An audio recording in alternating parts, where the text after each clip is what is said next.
السلام علیکم ویورز، میں ڈاکٹر اظہر آپ کو اپنے یوٹیوب چینل سے خوش آمدید کہتا ہوں۔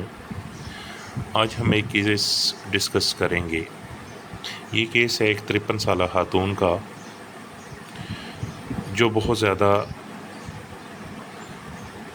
پینک اٹیک کا شکار تھی۔ آئی پی آر سے جب میری بات ہوئی تو انہوں نے بتایا کہ سر آج 2 ہفتے سے والدہ اسی طرح بہت زیادہ غصہ کرتی ہیں، جو بھی چیز سامنے آئے اسے توڑ دیتی ہیں، بہت زیادہ باتیں روٹین سے بہت زیادہ باتیں کر رہی ہیں۔ کوئی بھی والد صاحب ہمارے، ان کے ہسبینڈ یا ہم بچوں میں سے کوئی بھی انہیں دلاسا جب دیتا ہے یا ان کے پاس جاتا ہے تو وہ بالکل بھی برداشت نہیں کرتی اور زیادہ غصہ کرنا شروع کر دیتی ہیں۔ اس کے ساتھ ساتھ نیند بہت زیادہ ڈسٹرب ہے۔ اس ساری کیفیت کو شروع ہوئے جب 3 دن ہوئے تو ہم نے سائیکیٹرسٹ سے کنسلٹ کیا۔ انہوں نے چیک کر کے انہوں نے میڈیسن دینی شروع کی۔ ظاہر ہے اس میں ٹرنکلائزر میڈیسنس تھیں، تو ان کے فیکٹ سے جب ہم انہیں دوا دیتے ہیں تو یہ سو جاتی ہیں اور جب اٹھتی ہیں تو پھر یہی کیفیت ہے۔ تو یہ جو پیشنٹ ہیں، ان کے بیٹے کا یہ جب کیس میرے پاس آیا اپریل کے منتھ میں، تو اس سے 4 ماہ پہلے ان کے بیٹے کو بھی پینک اٹیکس تھے، تو اس کا ٹریٹمنٹ میں نے کیا۔ تو اللہ کے فضل اور کرم سے اللہ نے کرم کیا، وہ بچہ ان کا ٹھیک ہو گیا۔ تو جو وہ ان کے آئی پی آرس تھے تو اس بہاف پہ یہ والدہ کا کیس میرے پاس لے کے آئے، اور اس پیشنٹ کو میں نے فزیکلی نہیں دیکھا تھا کیونکہ یہ مجھ سے، میرے کلینک سے تقریباً 20 سے 25 کلومیٹر دور ان کی رہائش تھی، اور اس کنڈیشن میں وہ والدہ کو لا نہیں سکتے تھے۔ تو فون پہ میری ان سے بات ہوئی، ان سے ساری کیفیت میں نے لی۔ جب علامات لیں تو میں نے پوچھا کہ یہ 2 ہفتے پہلے کیا پرابلم تھا جب انہیں یہ مسائل شروع ہوئے، تو انہوں نے بتایا۔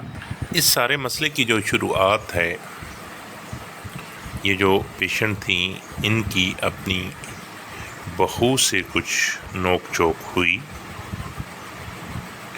اور ان کے ہسبینڈ نے بھی اور ان کے بیٹے نے بھی، ان دونوں نے بہو کے سامنے انہیں ہی ذمہ دار ٹھہرایا۔ ان کے ہسبینڈ نے بھی یہی بولا کہ آپ زیادہ باتیں کر جاتی ہیں، ان سینس انہی کو الزام دیا گیا، اور ان کے بیٹے نے بھی اپنی بیوی کی سائیڈ لی اور اپنی بیوی کے سامنے اپنی والدہ کو ہی کہا کہ امی آپ زیادتی کرتی ہیں، آپ یہ کرتی ہیں۔ تو اس کے بعد ان کی یہ سارا پروسیجر، یہ ساری کنڈیشن ہونا شروع ہوئی۔ ان کی بیٹی سے جب میں نے پوچھا کہ اس کے علاوہ اور کیا یہ فیل کرتی ہیں یا کیا کہتی ہیں، تو انہوں نے مجھے بتایا کہ ڈاکٹر صاحب جب میں گئی، ظاہر ہے وہ بھی میرڈ ہے، اپنے گھر میں ہوتی، تو میں نے جا کے بڑی مشکل سے، پہلے تو یہ بات کرنا پسند ہی نہیں کرتی تھی، کسی کو پاس نہیں آنے دے رہی تھی، لیکن جب وہ میڈیسن ہم نے دی سائیکیٹرسٹ کی، اس سے تھوڑا سا انہیں ہلکا پھلکا کو اینگر کا جو ان کا سین تھا، غصے کا جو سینیریو تھا، وہ تھوڑا سا کم ہوا۔ تو پھر میں نے انہیں پوچھا کہ کیا مسئلہ ہے، تو انہوں نے مجھے بتایا کہ اس طرح میری بہو کے سامنے میری انسلٹ کی گئی ہے، اور آپ کے ابو بھی اور بھائی بھی مجھے ہی دوشی مانتے ہیں، مجھے ہی برا بلا کہتے ہیں، اور میری بہو کو کچھ نہیں کہتے۔ اور یہ بزرگ، یہ لیڈیز مجھے بیٹی ان کی کہتی ہے کہ مجھے کہتے ہیں کہ میری بہو نے میرے بیٹے کو مجھ سے چھین لیا۔ وہی روٹین کا جو ایک سسٹم ہوتا ہے ساس بہو کا، اور جو بھی چیز لاتا ہے میرا بیٹا وہ اپنی بیوی کے لیے لاتا ہے، میرے لیے نہیں لاتا۔ اس سارے سچویشن کے پیچھے جو کاز تھی، جو وجہ تھی، وہ یہ تھی۔ ایک بات کرنا میں بھول گیا کہ اس ساری سچویشن کو میں نے جیسے پہلے بتایا کہ کال پہ میں نے یہ کیس لیا، لیکن میں نے ان سے ریکویسٹ کی کہ آپ پلیز اگر پاسبل ہو تو کیمرہ آن کر کے پیشنٹ کی فزیکل اپیرنس مجھے دکھائیں، اور انہوں نے کچھ دیر کے لیے کیمرہ آن کیا اور میں نے پیشنٹ کی جو فزیکل اپیرنس ہے اس کو دیکھا. اس کو دیکھ کے آئی پی آر کے جو بیان تھا وہ سارا سن کے جب میں نے کیس کو انالائز کیا تو جو روبرک سامنے آئے وہ میں آپ سے اس کا چارٹ بھی ڈسکس کروں گا.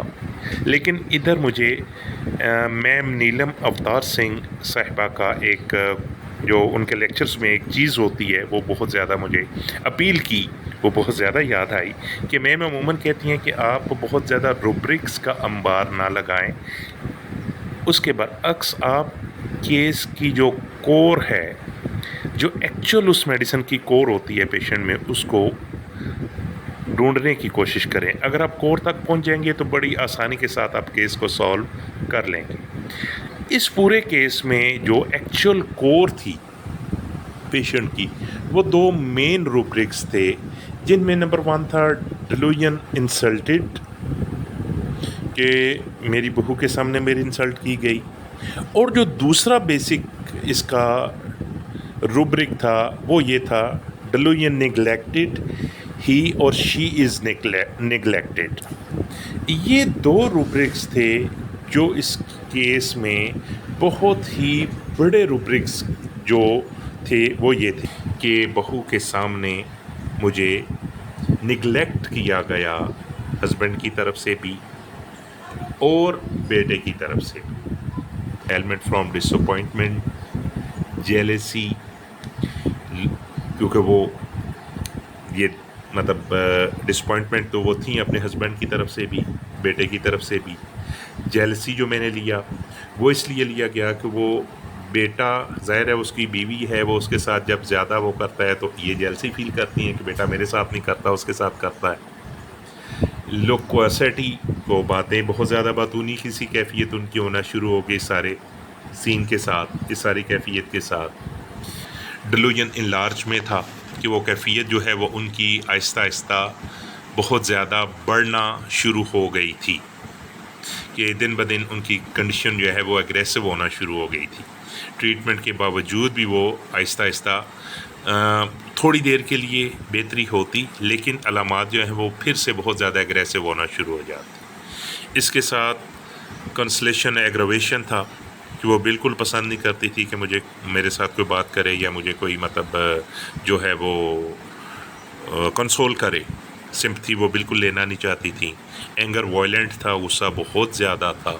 اینگر تھرو تھنگز اراؤنڈ تھا کہ وہ جب غصہ انہیں زیادہ آتا تھا تو وہ ہر چیز توڑ پھوڑ دیتی تھی، جو بھی چیز سامنے آتی تھی وہ اسے توڑ دیتی تھی. ان سارے روبرکس کی بھی ہاف پہ جو میڈیسن آئی وہ تھی staphysagria. With the grace of God staphysagria کی فیو ڈوزج دینے سے ان کا جو وہ سیکٹرسٹ کا ٹریٹمنٹ تھا وہ بھی اللہ کے فضل اور کرم سے چھوٹ گیا، اور ان کی یہ جو کیفیت تھی ساری، اینگر بہت زیادہ تھا، بہت زیادہ لوکوسٹی تھی، یہ ساری کیفیت ان کی with the grace of God within few days کافی حد تک بہتر ہوتے ہوتے ایٹ لیسٹ اللہ کے فضل اور کرم سے بالکل ٹھیک ہو گئی. اور ابھی تک وہ کیس جو ہے وہ پلاسیبو پہ ہی چل رہا ہے. میری اگر ویڈیو آپ کو اچھی لگے تو اس کو لائک اور شیئر ضرور کریں، اور میرے چینل کو سبسکرائب کریں تاکہ اس جیسی مزید انفارمیٹو ویڈیوز کا نوٹیفیکیشن بر وقت آپ تک پہنچ سکے. ایسے ہی اس جیسی کسی مزید ویڈیو میں آپ کے ساتھ دوبارہ ملاقات ہوگی. اللہ ہم سب کا حامی و ناصر ہو. فی امان اللہ. اللہ حافظ.